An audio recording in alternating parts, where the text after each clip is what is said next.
여러분 한 주간 잘 지내셨습니까? 네, 보고 싶었습니다. 여러분 많이 보고 싶었습니다. 참 좋으신 하나님의 평강과 은총이 오늘 대림절 셋째 주를 맞는 우리 모든 성도분들 그리고 가정의 삶의 자리자리에 특히나 또 회복되시는 분들 또 건강 가운데 충만하게 임하시기를 주님의 이름으로 축복합니다. 아멘. 여러분 사울 왕은 블레셋 군대에게는 참 약합니다. 사울 왕이 블레셋 군대에게는 참 약합니다. 사울은 왕이 된 이후에 여러분 여러 나라들과 전쟁을 치렀는데 그는 모압과 암몬 또 소바와 에돔 같은 여러 나라들과 전쟁을 했었는데요. 그때마다 사울은 용맹하게 나서서 승리를 거머쥐었습니다. 그런데 다른 여느 때와는 다르게 어쩌된 일인지 이 블레셋과의 전쟁에서는 사울 왕이 나서지를 않는데요. 그래서 앞에 사무엘상 9장과 13장 그리고 오늘 본문 14장에 이르기까지 사울 왕은 계속해서 블레셋과의 전쟁 1차, 2차, 3차에 걸쳐서 블레셋과 전쟁을 벌이고 있고요. 이 과정에서 사울 왕은 단 한 번도 블레셋을 이겨본 적이 없습니다.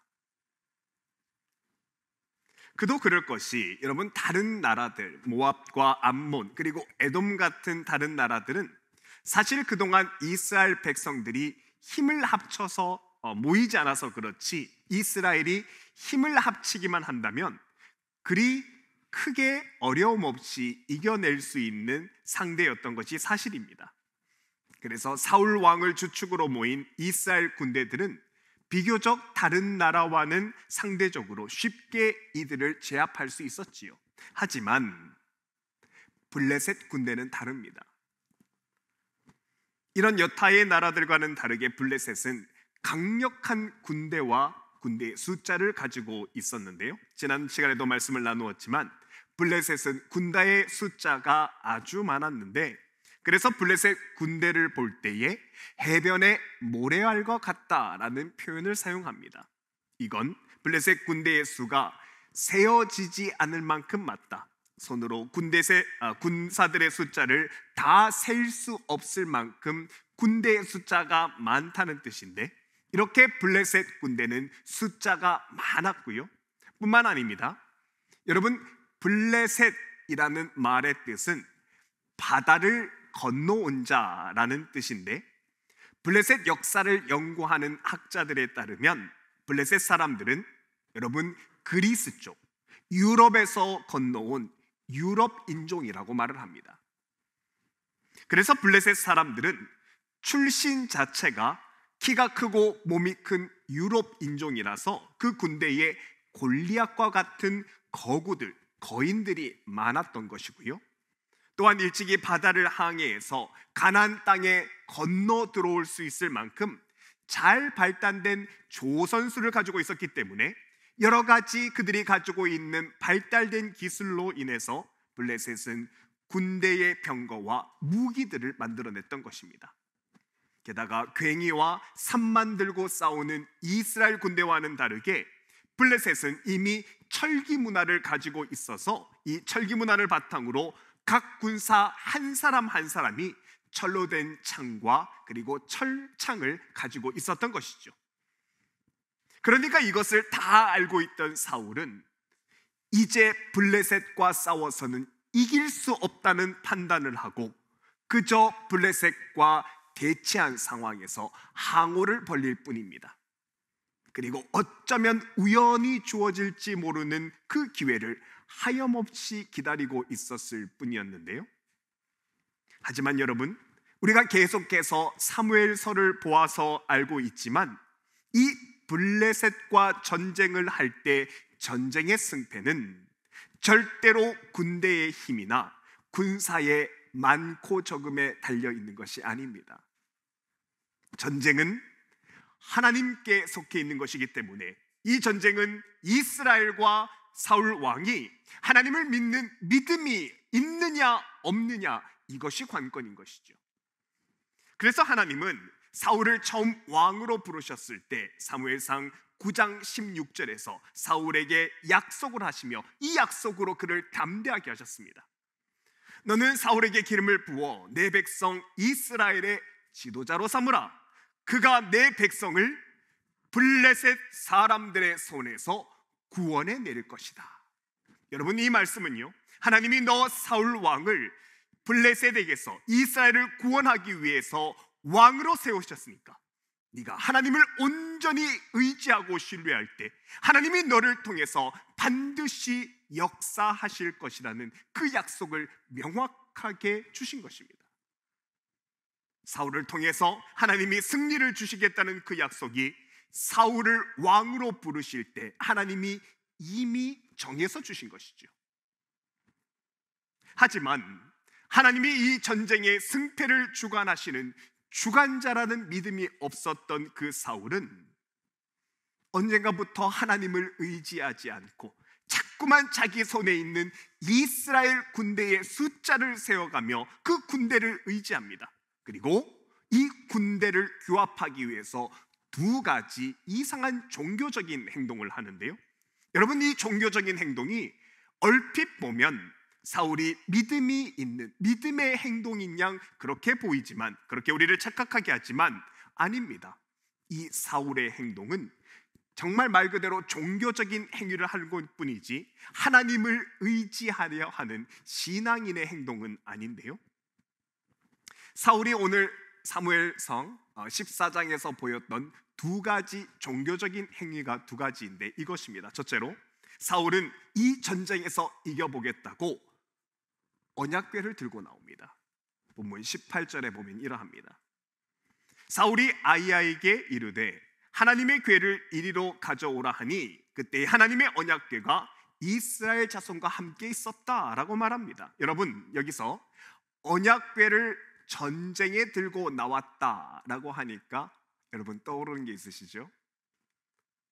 우리가 사무엘서 앞에서 보았던 엘리 제사장의 두 아들, 여러분, 블레셋 싸움에서 이기겠다고 언약궤를 마치 부적처럼 들고 나온 엘리의 두 아들의 사건을 우리가 기억을 합니다. 여러분, 언약궤는 하나님이 임재하시는 곳이기 때문에 이 언약궤에 임재하시는 하나님이 제일 중요합니다. 그런데 엘리의 두 아들은 임재하시는 하나님이 아니라 그 언약궤를 마치 부적처럼 승리의 도구로 잘못 사용하고자 했습니다. 그래서 언약궤를 통해서 군사들의 사기를 올리고 군대를 집결시키기 위해서 이 언약궤를 들고 나왔다가 처참하게 죽임을 당하는 죄를 범하고 말았는데요, 그런데 여러분, 사울이 이 죄를 또 똑같이 반복하는 겁니다. 이때 사울은 전쟁의 주관자 되시는 하나님 한 분을 의지하는 것이 아니라 군대를 움직이기 위해서 또 군사들이 가지고 있는 종교성만을 자극하기 위해서 언약궤를 잘못 사용하고 있는 것이죠. 둘째로, 사울은 전쟁을 한참 진행하는 가운데 군대 모든 병사들에게 금식하라는 명령을 내립니다. 여러분, 원래 금식은 전쟁을 하기 전에 하는 겁니다. 하나님의 뜻을 묻기 위해서 전쟁 전에 하는 겁니다. 금식은 전쟁 중간에 하는 것이 아니라 다른 나라와 전쟁을 하기 전에 하는 것인데요, 그 전쟁이 있기 전에 하나님의 뜻을 묻기 위해서 전쟁을 하는 것이죠. 금식을 하는 것이죠. 그런데 사울은 전쟁을 한참 하고 있는 한중간에 갑자기 금식을 선포합니다. 28절인데요, 오늘 음식물을 먹는 사람은 저주를 받을지어다 라고 선포를 하는데, 여러분, 이게 얼핏 보면 믿음의 행동 같지만 아닙니다. 사울은 이스라엘 백성들에게 우리가 지금 금식을 하고 있으니 우리가 하는 이 금식, 종교적인 예식 때문에 하나님이 아니라 이 금식 때문에 우리가 승리할 것이라고 이스라엘 군대 한 사람 한 사람이 착각하게 만드는 겁니다. 게다가 여러분, 전쟁 중에 진행된 이 잘못된 금식 명령으로 인해서 이스라엘 백성들이 허기가 져서 너무 배가 고파서 악에 받쳐서 율법을 어기는 장면이 오늘 본문에 나오는데 31절 보십시오. 이스라엘 군인들은 금식으로 인해 몹시 지쳐 있었다. 그래서 이들은 약탈하여 온 곳에 달려들어 그 가운데서 양과 소와 송아지를 마구 끌어다가 땅바닥에서 잡고 핏째 고기를 먹었다라고 말합니다. 이렇게 사울은 금식이라는 이 종교 행위를 완전히 승리를 위해서 잘못 사용해서는 자기 손에 군대의 힘을 강하게 하는데 사용하는 것이죠. 그래서 오늘 본문 14장 제일 마지막 절에는 사울의 행동을 하나님이 이렇게 정리하십니다. 사울은 용감한 사람이라 힘센 사람을 보면 눈에 보이는 대로 자기 군대로 불려들였다. 여러분, 사울은 그 중심에 있는 생각이 군대의 힘으로만, 군대의 숫자로만 블레셋 군대를 이길 수 있다고 착각했기 때문에 하나님을 의지하는 것이 아니라 그저 군대의 힘을 강하게 하기 위해서 힘센 사람, 용감한 사람, 군대에 마구마구 이런 사람들을 불러들였다는 겁니다. 그런데 여러분, 이런 사울 왕의 행동이 믿음이 없는 행동이란 건 사울의 아들인 요나단을 보면 여실하게 드러납니다. 여러분, 우리가 요나단을 잘 알고 있는데요, 요나단은 이후에 다윗에게는 둘도 없는 최고의 친구가 된 사람이 요나단입니다.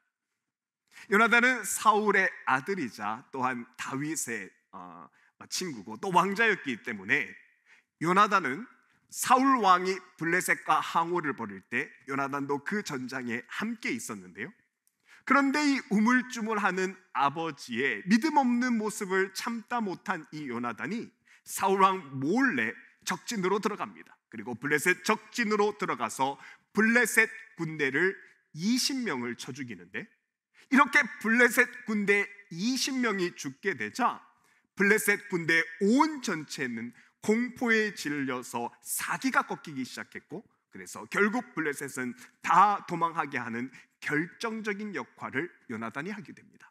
그런데 여러분, 이 두 사람, 이 사울과 요나단, 이 부자지간은 분명히 같은 장소, 같은 시간, 그리고 같은 상황을 마주하게 되는데, 그런데 어떻게 요나단은 이렇게 담대할 수 있었고 반면에 사울은 겁에 질려 공포에 떨고 있었을까?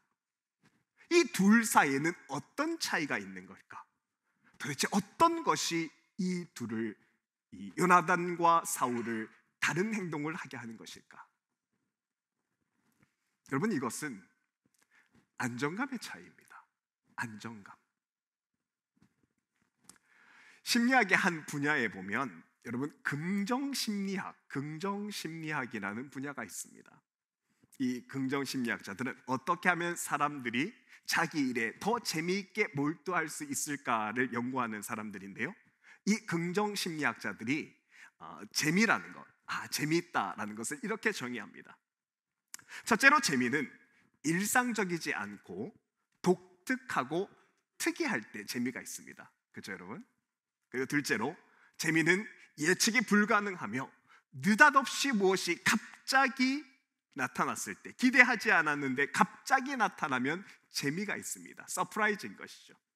세 번째로, 사람이 재미를 느낄 때 신체적 변화를 보면 재미있다고 느낄 때는 말초신경이 자극됩니다. 그런데 여러분, 이런 재미와는 다르게 사람이 공포를 느낄 때의 심리학의 정의를 보면 이렇게 나와 있습니다. 첫 번째, 공포는 일상적이지 않으며 갑작스러운 경우에 공포를 느낍니다. 두 번째, 예측이 불가능할 때 공포는 더욱 극대화됩니다. 세 번째, 공포를 느낄 때는 사람이 본능적으로 살아남기 위해서 말초신경이 자극된다라고 정의를 합니다. 여러분, 이것이 심리학자들이 정의하는 재미와 공포의 각기 다른 정의인데요, 그런데 여러분께서도 느끼셨겠지만 참 신기한 것이 재미와 공포를 정의한 내용이 똑같습니다. 우선 재미와 공포는 둘 다 일상적이지 않은 것이어야 되고, 또한 두 번째, 예측하지 못할 때 서프라이즈로 갑자기 나타나면 이 둘은 극대화됩니다. 또한 신체적으로는 교감신경과 말초신경이 둘 다 똑같이 자극이 되지요. 우리 생각에는 재미와 공포는 전혀 다른 현상인데, 여러분, 학자들의 정의를 보면 이 둘에 대한 사람의 신체적, 심리적인 변화는 똑같은데요. 그렇다면 여러분, 사람이 어떨 때는 재미를 느끼고 어쩔 때는 공포를 느끼는가? 여러분, 이 둘의 차이가 바로 안정감의 유무입니다. 사람이 이 상황이 안전하다고 생각이 되면 재미라고 느끼고, 반대로 같은 상황, 같은 시간, 같은 장소에 있어도 안전하지 않다, 안정감이 없으면 그 상황은 공포가 됩니다. 예를 들어 이런 겁니다. 예전에도 제가 말씀드린 적이 있는데, 예전에 제가 저희 아들 두 녀석과 함께 놀이동산에 가서 자동차 모양의 롤러코스터를 탄 적이 있습니다. 이날 저희 첫째 아들은 신이 났습니다. 왜냐하면 예전에도 이 롤러코스터를 타봤고, 특히나 아빠가 바로 뒤에 타고 있으니 안전하다는 것을 아니까 연신 야호야호 하면서 신나게 롤러코스터를 즐깁니다. 그런데 문제는 둘째입니다. 이 둘째는 형아랑 3살 차이가 나는데요, 이 녀석은 그날 평생 놀이기구를 처음 타봅니다. 게다가 겁이 질리고 마니까 바로 뒤에 아빠가 있는데도 아빠가 뒤에 있다는 것을 전혀 인식하지 못합니다. 여러분, 저희 둘째 아이에게 이 놀이기구가 재미였을까요? 공포였을까요? 아닌 게 아니라 둘째는 처음부터 끝까지 두 눈을 꼭 감고, 감으면 더 공포스럽거든요. 근데 꼭 감고 안전벨트와 안전바를 절대로 놓치지 않겠다고 벌벌 떠. 나중에 보니까 땀이 흥건하더라고요. 아빠를 바로 뒤에 두고도 엄청 눈물을 흘리며 계속해서 울었습니다. 둘째 아이에게 이 롤러코스터는 공포였습니다. 여러분, 이게 무슨 말이냐면요, 재미있다는 것과 공포스럽다는 것이 심리적인 반응 자체는 둘 다 동일하지만, 그런데 이 상황에서 사람이 내가 안전하다는 것을 알게 되면, 내 뒤에 나를 도울 수 있는 아버지가 있다는 것을 정확하게 인식하게 되면 그 순간 그 상황은 공포가 아니라 기대감이 됩니다. 여러분, 사울 왕과 요나단, 이 두 사람은 모두 사실 지난 오랜 시간 동안 그들이 봐온 것이 있습니다. 바로 사무엘, 블레셋 군대와 맞설 때면 하나님을 온전히 의지하는 사무엘의 신앙을 봐온 바 있습니다. 여러분, 이 사무엘을 통해서 이스라엘 지키시는 하나님을 이들이 보았는데요, 사무엘상 7장 13절에서처럼 이에 블레셋 사람이 굴복하여 다시는 이스라엘 지역 안에 들어오지 못하였으며 여호와의 손이 사무엘이 사는 동안에 블레셋 사람을 막은 것을 이들은 42년 동안 보았습니다. 하나님을 온전히 의지하는 사무엘을 통해서 하나님이 이스라엘을 어떻게 지키시고 이들을 인도해 나가시는지 42년간 사무엘을 통해서 믿음의 과정을 이 사울과 요나단이 분명히 목도하였는데, 그리고 요나단은 이런 사무엘의 신앙과 사무엘을 지키시고 인도하신 하나님을 보았던 대로 블레셋과 대면하는 그 순간이 되자 요나단은 믿음으로 블레셋 진영으로 뛰어든 것입니다. 전쟁의 승패는 내 뒤에 계시는 하나님, 오직 하나님을 의지하는 믿음에 있다는 것을 알고 믿음으로 블레셋 적진으로 뛰어든 것이죠. 이때 요나단이 적진으로 뛰어들었을 때 그의 믿음과 마음가짐이 6절에 나오는데 이러합니다. 여호와의 구원은, 여호와께서 나에게 주시는 구원은 사람이 많고 적음에 달리지 아니하였느니라 라고 말을 합니다. 하지만 이런 요나단과 다르게 사울은 요나단과 똑같은 상황, 똑같은 장소, 똑같은 시험을 당하는데도 자기 등 뒤에서 사울을 지키시는 하나님을 바라보지 못합니다. 그 순간 사울을 지키시고 함께 하시는 하나님을 보지 못하니 그저 자기의 생각과 상황에 따라서 자기가 거느리고 있는 그 군대의 숫자를 의지하니 블레셋과 같이 감당할 수 없는 시험 앞에는 여지없이 마음이 촛불처럼 흔들렸던 것입니다. 그리고 그 상황이 사울 왕에게는 공포 그 자체였습니다. 그러면 어떻게 요나단이 블레셋 군대 20명을 쳤다고 그 거대하고 막강한 블레셋 군대가 넘어지고 무너진 것일까? 여러분, 오늘 본문에 보면 요나단이 20명을 죽이며 블레셋을 쳐나갈 때 어떻게 블레셋이 무너지는지 그 과정이 잘 설명이 되었는데요. 우선 20절에서처럼 요나단의 습격으로 인해서 블레셋 군대는 서로가 서로를 공격하며 자멸하기 시작합니다. 20절이죠. 블레셋 사람들이 각기 칼로 자기의 동물을 침으로 크게 혼란하였더라 라고 하는데, 여러분, 이게 어떻게 된 일이라면 이것에 관해서 학자들의 연구를 보면, 여러분, 이들 블레셋은 겉으로는 굉장히 강성한 군대처럼 보이지만 5개의 도시 국가들이 각기 다른 이권에 따라서 그들이 한데 모여 있는 것일 뿐입니다. 그래서 언제든지 각각 5개의 국가들은 각기 그들의 가진 다른 이권에 따라 서로를 공격하고 침공할 수 있는 다른 조직체가 모여 있는 곳이 바로 블레셋인 것이죠. 그래서 블레셋은 겉으로는 강해 보이지만 어느 하나 손해 날 거라고 생각이 들면 그 조직체는 완전히 무너질 수밖에 없는데, 요나단이 침공하자 그들은 이권에 따라서 서로를 나무라며 비난하며 공격하기 시작했던 겁니다. 게다가 둘째로 이렇게 블레셋 5무리 안에서 각 도시 간에 분란이 생기니까 21절에 보면 그 도시 안에서도 와해가 시작됩니다. 블레셋 사람 편에 들어 싸움터에 나왔던 히브리 사람들도 이제는 돌이켜 사울과 요나단이 지휘하는 이스라엘의 편이 되었다라고 말합니다. 여러분, 이 당시 블레셋은 블레셋 저변에 노동자로 일하면서 사회를 지키는 그 버팀목이 바로 이스라엘의 사람들이었는데요. 블레셋 사람들을 상전으로 섬기면서 블레셋 땅에 와서 돈을 벌어먹고 살던 이스라엘 백성들이 블레셋 사회의 저변의 버팀목이었습니다.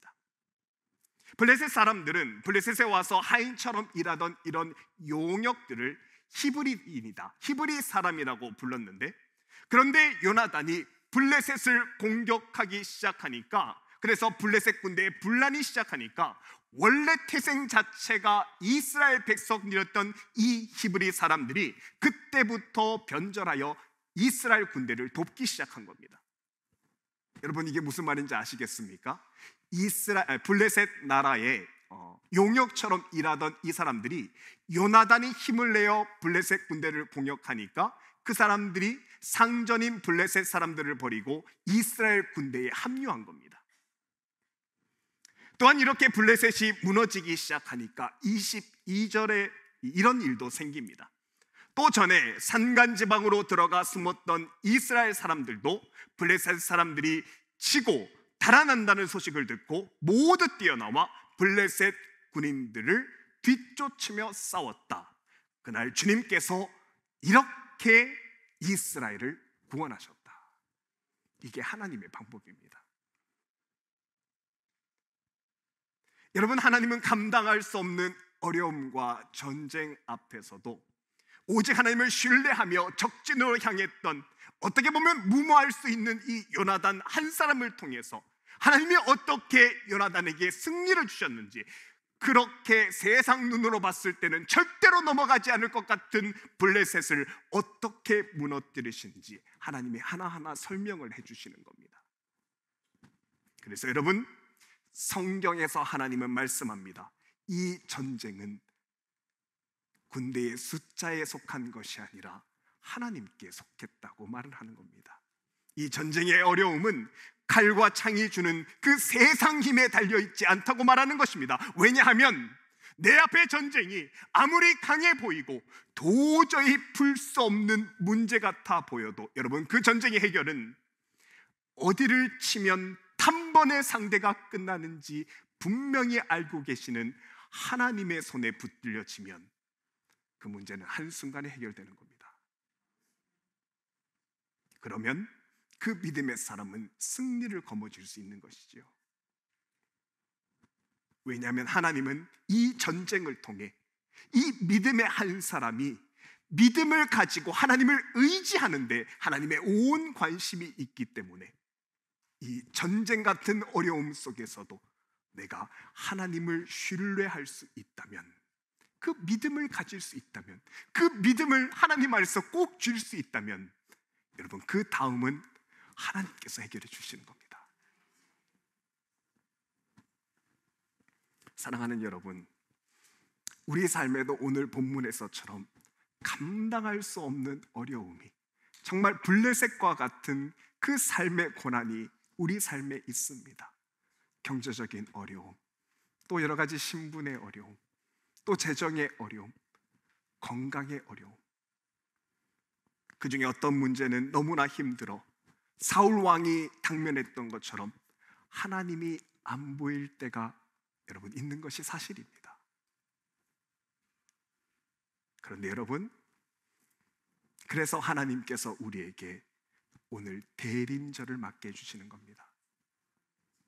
이 대림절, 임마누엘로 우리와 함께 하신 하나님, 우리가 삶의 전장에 우리 홀로 서 있는 것이 아니라 하나님이 이 시간, 이 공간에 우리와 임마누엘로 함께 하시는 하나님을 기억하며 내 등 뒤에 계시는 하나님을 바라보며 이 전쟁을, 이 고난을 승리할 수 있도록 이끄시는 것이 하나님이 오늘 말씀을 우리에게 허락하시는 중심이며 핵심이라는 겁니다.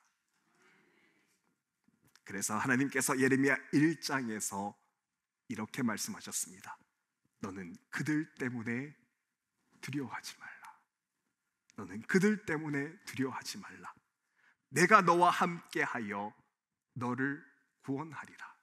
나 여호와의 말이니라. 또한 뒤에 예레미야 30장에서도 동일하게 말씀하십니다. 이는 여호와의 말씀이라. 내가 너와 함께 있어, 같이 읽어볼까요? 너를 구원할 것이라.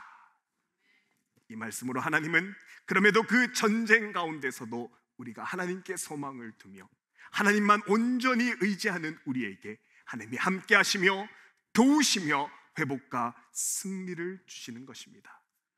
그리고 여러분, 이 공포와 두려움의 순간에 우리는 내 영혼을 도우시는 주님을 바라보며 붙들어 그 전쟁 가운데 회복되고 승리되는 겁니다. 그러면 그 공포가 하나님이 어떻게 나를 구원하실까 하는 기대감의 순간으로 바뀌는 것이죠. 이번 한 주간 우리 앞에 전쟁 속에서도 우리는 요나단과 같이 내 등 뒤에서 함께 계시는, 나를 도우시는 하나님을 바라보십시다. 이 대림절에 주님이 내 마음에, 내 삶 속에 깊이 오시기를 바라며 무엇보다 오직 하나님께만 소망을 두어 이 전쟁을 통하여 더욱 주님을 새롭게 만나고 주님이 주시는 승리와 회복과 감사를 거머쥐시는 저와 여러분의 복된 대림절 세 번째 주간이 되기를 주님의 이름으로 축복합니다.